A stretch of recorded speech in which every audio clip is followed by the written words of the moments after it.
हरि ओम नमो शिवाय।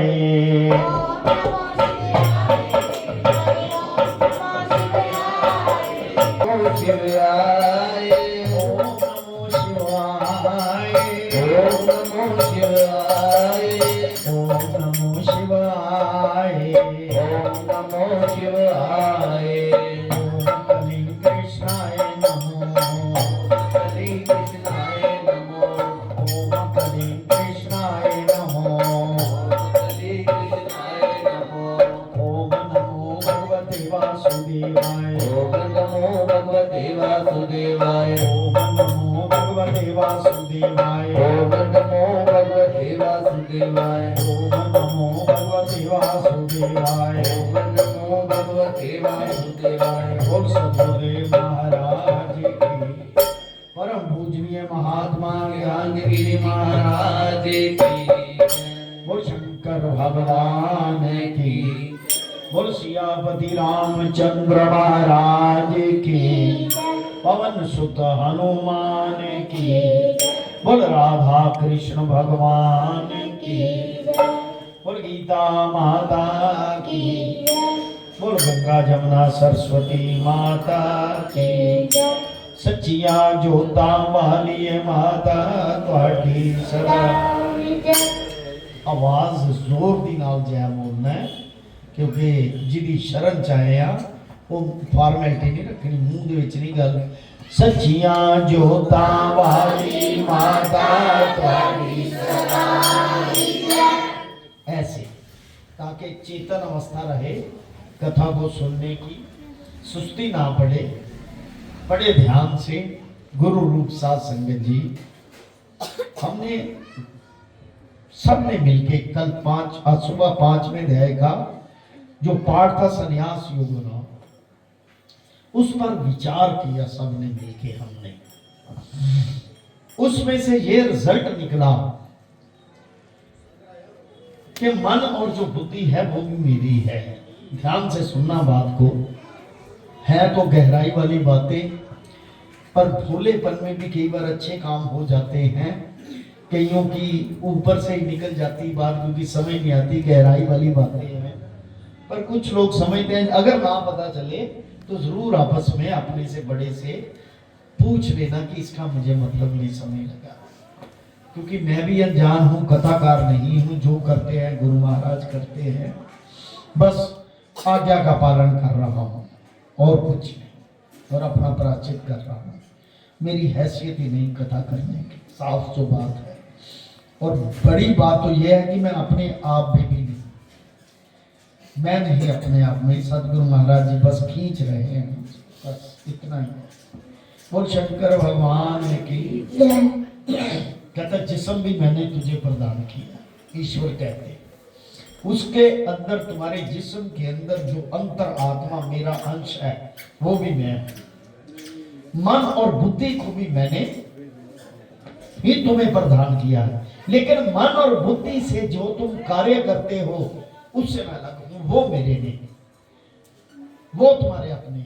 मन और बुद्धि से जो कार्य करते हो, जो फुरना फोड़ते हो, वो तुम्हारा अपना पर्सनल, उससे मैं अलग हूं, क्योंकि मैं निर्लेप, मेरा किसी के साथ नहीं। सब कुछ मैंने तुझे दिया,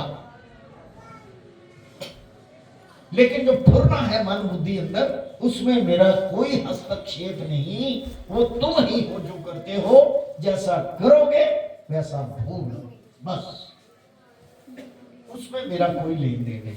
उसके साथ अगर मन बुद्धि को एकाग्र करके मेरी शरण में आ जाओगे, ऐसे कहते सतगुरु, तो फिर तुम्हारे सारे पाप काटे जाए।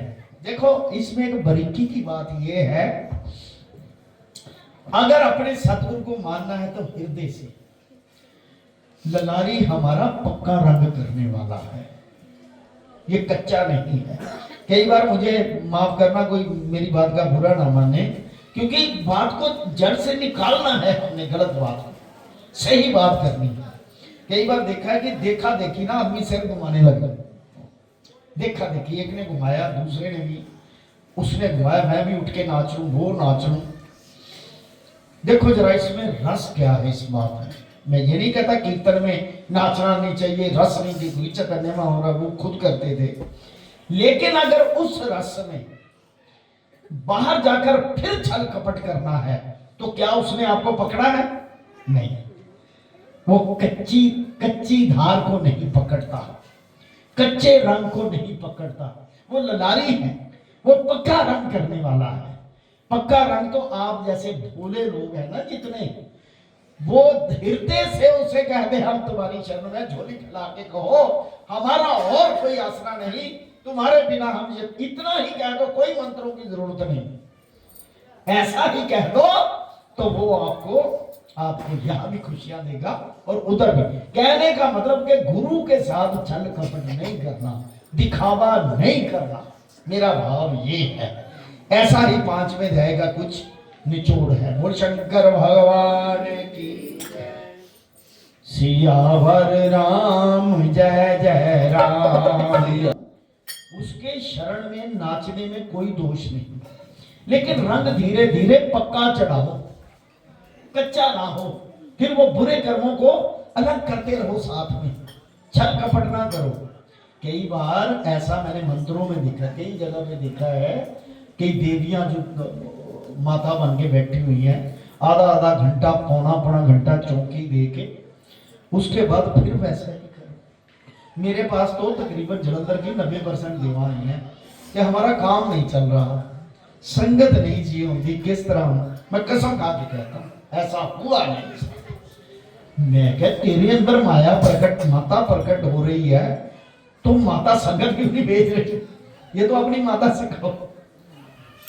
मतलब ऐसे ऐसे भी लोग हैं। मेरे कहने का भाव, गुरु को रिझाने के लिए कुछ भी करो, लेकिन हो तुम्हारे हृदय से, तब वो काम आएंगे। अगर हृदय से नहीं है तो फिर अभी अभ्यास है कहने का भाव। मैं ये नहीं कहता कि ना करो, करो, लेकिन वो अभी आपका अभ्यास चल रहा है, उससे आगे उठ के एक स्टेप है कि उसको अपने हृदय से अपना समझ लो। अगर मन और बुद्धि उसने दी है तो उसका ही नाम उसमें रखो। ठीक है, दुनिया की माया का लेप है, धीरे धीरे दूर हो जाएगा। अगर ये बात ना समझ लगी हो, मैं किसी को मना नहीं कर रहा कि तू सरना मार या नाचना, मैं मना नहीं कर रहा। नकली भावना उसमें लाना, असली भाव लाओ। जब असली भाव लगेंगे तो वो कल्याण, सब कुछ ठीक। वो तो भोले भाव में खुश होते हैं, जो भोला है उस पर खुश होते हैं।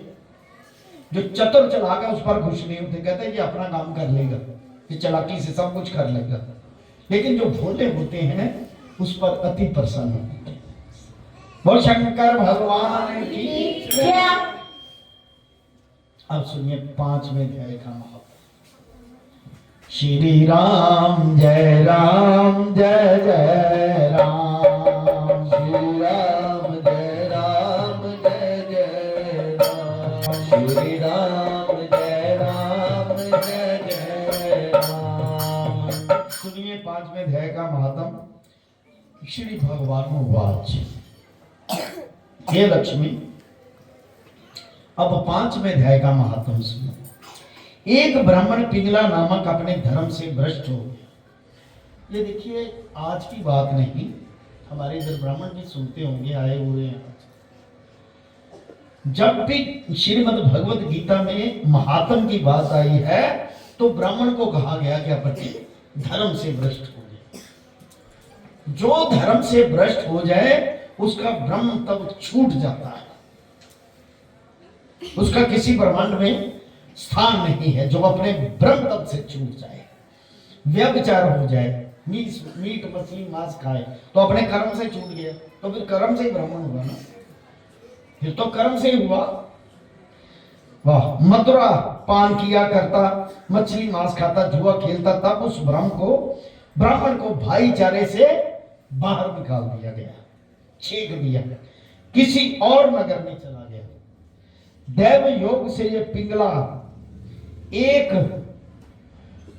राजा के नौकर, जब वो ब्राह्मण जो है ना कि राजा के जाके नौकर हो गया, राजा के पास और लोगों की चुगलियां करता। देखो कितना बड़ा पाप। और उस पाप से उसको क्या क्या जोड़ियां मिली वो भी देख लो। बहुत चुगलियां करता। जब बहुत दिन बीते तब वह धनवान हो गया, तब उसने अपना विवाह कर लिया। पैसा हो गया ना, चुगलियां कर करके राजे ने, महाराज जी ऐदा सुमा दिंदा से, ठीक है ना। उसने फिर अपना विवाह कर लिया। जब पैसा आया, वो शंकर भगवान पैसा आ गया उस राजा के पास, चुगलियां कर करके उसे खुश करता था, राजा भी पैसे देता था, धनवान हो गया। उसने अपनी शादी कर ली, पर उसकी स्त्री व्यभिचारिणी निकली, कैरेक्टरलेस स्त्री निकली। जैसा वह था वैसी स्त्री आई। जो कुछ वह ब्राह्मण कहे सो वह ना करे। ब्राह्मण करे तू बाहर जा, वह कहे नहीं। जहां उसका जी चाहे वहां जावे, भर्ता को जाने नहीं, पति को कुछ भी नहीं समझती थी। वह कल्पा करता और स्त्री को मारता। एक दिन उस स्त्री को बड़ी मार पड़ी। देखो यहां एक बात याद आई है, स्त्रियां करवा चौथ रखती हैं पति की उम्र के लिए। पति का कभी निरादर ना करना, क्योंकि पति के बिना उसका मोक्ष नहीं। जहां उसका पति वहीं उसकी स्त्री, और पति की आज्ञा जो नहीं स्त्री मानती उसका मोक्ष नहीं है। सीधी सी बात। चाहे कोई अलग गुरु धारण कर ले, वैसे तो गुरु इतने कच्चे नहीं होते। वो कहते तुम्हारे पति ने कहां से शब्द लिया वहां से ले। गुरु नहीं इतने कच्चे होते। पत्नी इधर जाए पति उधर, एक घर से ज्यादा गुरु वड़ जाना वो घर का सत्यानाश हो जाता है। इको ही घर के विच रहना चाहिए ताकि ओदा आदर सम्मान सारे मिलके कर सके। चल समझ आ रही ना भैन जी? ठीक है। इस करके पत्नी को अपने पति की सेवा करनी चाहिए, नहीं तो मोक्ष ही नहीं। पति के बिना उसका मोक्ष नहीं है। उस स्त्री को बड़ी मार पड़ी। उस स्त्री ने दुखी होकर अपने पति को जहर दे दी। वह ब्राह्मण मर गया। मैं इतने भी देखा जो करवा चौथ का व्रत रखा तो दोनों जियां की लड़ाई लग गई। दोनों जी और जिन्हें व्रत रखा, जिदे लिए रखा उही उन्होंने कुटी जाता है। वो कहते की कहते इन्हें व्रत रखा, कहती तेरा ही स्यापा किया मैं, ये व्रत है। ऐसा बात। वह ब्राह्मण मर गया और उसने गीध का जन्म लिया। गिद्ध इल उसका जन्म लिया। देखो एक पुरुष से, एक मानव से, एक मनुष्य से पशु बन गया, पंछी बन गया, गीध बन गया। कितने काल पीछे वह स्त्री भी मर गई, जी व्यभिचारिणी सी जनानी भी मर गई। उसने तोते का जन्म पाया, वो भी जानवर पंछी, उन्होंने जन्म पशु पंछियों ने। तब वह एक तोते की स्त्री होगी, वो कोई और तोता सी, तोते का जन्म पाके वो जनानी बन गई। वह तोता एक वन में रहता था। एक दिन उस तोते ने तोती से पूछा कि हे तोते, तोती ने पूछा हे तोते तुमने तोते का जन्म क्यों पाया? तब उस तोते ने कहा हे तोती, मैं पिछले जन्म की वार्ता कहता हूं। मैं पिछले जन्म में ब्राह्मण था, अपने गुरु की आज्ञा नहीं मानता था। बात बहुत बरीकी है, गुरु की आज्ञा नहीं मानता था। असि सारे गुरु हाँ जी कह देना, कई बार मुक्कर भी जाने हैं गल। गुरु की आज्ञा नहीं मानता था। मेरा गुरु बड़ा विद्यावान, उसके पास और भी विद्यार्थी रहते थे। जब गुरु जी किसी और विद्यार्थी को सबक देते, मैं उसकी बात में बोल पड़ता तोते की तरह। कई बार हटका, मैं नहीं माना, मुझको गुरु जी ने शाप दे दिया, जा तू तोते का जन्म पाए। साडे सतगुरु भी कहते होंगे ना, मैनू किसी का नहीं पता, मेरे नाल जरूर गल की सी मेरी मां नाल, गुरु महाराज जी ने। उन्हें कहा जी तुहाडी शरण च है ते इनू अपने कोल ही रखी। वो कहते ये साडा ही रहेगा, साडे चरणों च रहेगा, पर जिदन मेरी अख टेढ़ी हो गई उदन सीधी नहीं होगी। जब गुरु अपनी आई पे आ जाते हैं ना, तो फिर कहते जा तू मौज कर, तू अभी सुधरा ही नहीं, मेरी शरण में आके भी नहीं सुधरा। तो गुरु भी फिर पीछे वही कहा ना कि मन और बुद्धि में जो तू कार्य कर रहा है वो तेरा है, तूने भोगना। ईश्वर की तरफ अगर नहीं समर्पित होगा तो वो तूने भोगना। बोल शंकर भगवान की जय। तोते का जन्म तू पावेगा, इस कारण से तोते का जन्म पाया। अब तुम कहो किस कारण से तोती हुई? कहते तू तोती की दामन। उसने कहा मैं पिछले जन्म में ब्राह्मणी थी, जब ब्याही गई तो पति की आज्ञा का पालन नहीं किया। ये बात समझने वाली है। पति ने मुझे मारा, एक दिन मैंने भर्ता को जहर दे दिया, अपने पति को जहर दे दिया, वह मर गया। जब मेरी देह छूटी तब बड़े नरक मुझे मिले, मुझे कई नरकों में गिराकर कई नरक भोग कर अब मैंने तोती का जन्म पाया। यानी कि अपने स्टेटस से गिरकर दूसरियां योनियां भी मिल सकती हैं जिसमें मोक्ष नहीं, और ये मनुष्य जन्म से ही नीचे आ जाते हैं। जब अगर मनुष्य का जन्म मिला है तो क्यों ना हम अच्छे काम करें, कम से कम दोबारा ही अच्छे घर में पैदा होके सुख समृद्धि पर कम से कम। वरना जो गुरु की शरण में आया है ना, गुरु का पंजा बड़ा सख्त होता है। जैसे बिल्ली, अगर किसी का बच्चा हो अपना ना हो तो उसको उठाए तो उसे जख्म मिलते हैं, यानी कि अपना ना हो किसी का, लेकिन अपने बच्चे को बिल्ली ऐसे उठाती है, वही दांत है, दांत वही है। किसी का उठाया तो उसे दर्द हुआ और अपना बच्चा उठाया तो उसे दर्द नहीं हुआ। ऐसे गुरु होते हैं। आप सब उनके अपने बच्चे हो। आपको अगर कुछ भोग भी भोगा रहे हैं तो आपके कल्याण में। अगर मान लो कोई आस नहीं पूरी हो रही, उसके पीछे क्या राज है ये तो सिर्फ गुरु जानते हैं। गुरु भला कर रहे हैं, गुरु कभी ऐसा नहीं करते, बुरा नहीं करते। अगर श्रद्धा पक्की हो तो गुरु नहीं बुरा करते, ये भी ध्यान रखें। एक दिन मैंने भरता को विष दे दिया, मैं मर गया। जब मेरी देह छूटी तो मैंने कई नरक भोगने के बाद तोती का जन्म पाया। तोते ने सुनकर कहा तू बुरी है जिसने अपने पति को जहर दे दिया, विष दे दिया अपने पति को। तोती ने कहा नरकों के दुख भी तो मैंने सहे। किस तरह सहे ने मैंने पता है, मैं जरा जन्म पाया था। अब तो मैं तुझे पति ही जानती हूं ना। एक दिन मैं तोती वन में बैठी थी, वही गिद्ध ब्राह्मण जो था, जो नर्क भोग के गीत की जून में आया। जाते जाते तोती एक, आगे आगे तोती पीछे पीछे गीध, क्योंकि गीध को अपना पुराना जन्म याद था कि इसने मुझे जहर दिया था। वह गीध तोती को मारने लगा। आगे आगे तोती भागती गई, पीछे पीछे गीत। जाते जाते तोती एक शमशान भूमि में थक कर गिर पड़ी। वहां एक साधु को का संस्कार हुआ था, दाह। उस साधु की खोपड़ी में वर्षा के जल से भरी हुई थी, वर्षा के खोपड़ी उसकी। तोती उसमें जाग रही, उस खोपड़ी में। इतने में गीध आया, वह तोती को मारने लगा। उस खोपड़ी के साथ उनकी जो देह थी धोई गई, दोनों गीत। वे आपस में लड़ते लड़ते मर गए, तो गीध भी और तोती भी, जो पिछले जन्म में ब्राह्मण और ब्राह्मणी थे। अदम देह से छूटकर देवते ही पाए। विमान आए, तिल पर बैठकर विकुंठ को गए। तब तोती ने कहा हे गीध, ऐसा पुण्य तो हमने किया ही नहीं कोई, जो विकुंठ को चले हैं। गीध ने कहा हमने तो इस जन्म में कोई पुण्य भी नहीं किया, मैं इस पुण्य को जानता नहीं। इतने में दोनों धर्मराज की पुरी को पहले उतर गए। धर्मराज ने कहा क्यों रे गीध, तू पीछे कौन था? उसने कहा ब्राह्मण था, मुझे अपने भाइयों ने देश से निकाला था, मैं और देश में जा बसा, वहां मैंने विवाह किया। मेरी यही पत्नी जो थी दुराचारी मिली, उसने मुझको जहर देकर मार डाला और वह मरकर तोती हुई, मैं गीध हुआ। मैं इसको पहचान कर मारने लगा। वहां एक शमशान में मनुष्य की खोपड़ी जल से भरी हुई थी, उसमें तोती गिरी और मैं भी वहां पहुंचा।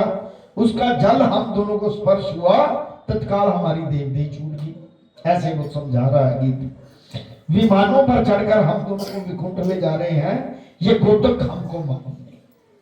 तब धर्मराज ने कहा वह खोपड़ी एक साधु की थी, साधु का संस्कार किया था, वह खोपड़ी परम पवित्र थी, उसके स्पर्श से तुम विकुंठवासी, अब स्पर्श से, उसके जल के स्पर्श से खोपड़ी का स्पर्श लगा, विकुंठवासी हुए। और अपने पार्षदों को धर्मराज ने आज्ञा दी कि जो प्राणी श्री गंगा जी का स्नान करके गीता जी का पाठ करें, आप भी ना जितने दिन रह गए हैं गंगा जल जरूर डाल के स्नान किया करें, काले तिल सफेद तिल गंगा जल डाल के स्नान करके गीता का पाठ सुनते हैं या करते हैं, तिनको मेरे पूछे बिना ही विकुंठ ले जाया करो। हाँ, बोल गीता माता की, बोल गंगा जमुना सरस्वती माता की, शाबाश। तिनको मेरे पूछे बिना विकुंठ ले जाया करो। जो संतों की सेवा करते हैं, सिर्फ सेवा, जिदा तुसी आए हो सारे सेवा कर रहे हो, आज उन्होंने शरण च बैठे हो, कथा भी सुन रहे हो, कीर्तन भी कर रहे हो, भजन का आनंद ले रहे हो, कहता है उनको भी विकुंठ ले जाया था। तब पार्षद दोनों को विकुंठ ले गए। श्री नारायण जी ने कहा है लक्ष्मी, ये गीता जी के 5वें अध्याय का महात्म है जो तुमने श्रवण किया। वो शंकर भगवान। श्री पद्म पुराणे सतीश्वर संवादे उत्तराखंडे गीता महात्म नाम 5वां अध्याय। ओम नमो शिवाय, हरि ओम नमो शिवाय, हरि ओम नमो शिवाय, ओम नमो शिवाय, ओम नमो शिवाय, ओम नमो शिवाय, हरि ओम नमो शिवाय, ओम कलिं कृष्णाय नमो, ओम कलिं कृष्णाय नमो, ओम कलिं कृष्णाय नमो, ओम कलिं कृष्णाय नमो, ओम कलिं कृष्णाय नमो, ओम कलिं कृष्णाय नमो, ओम नमो भगवते वासुदेवाय, ओम नमो भगवते वासुदेवाय, ओम नमो भगवते वासुदेवाय, ओम नमो भगवते वासुदेवाय, ओम नमो भगवते वासुदेवाय, ओम नमो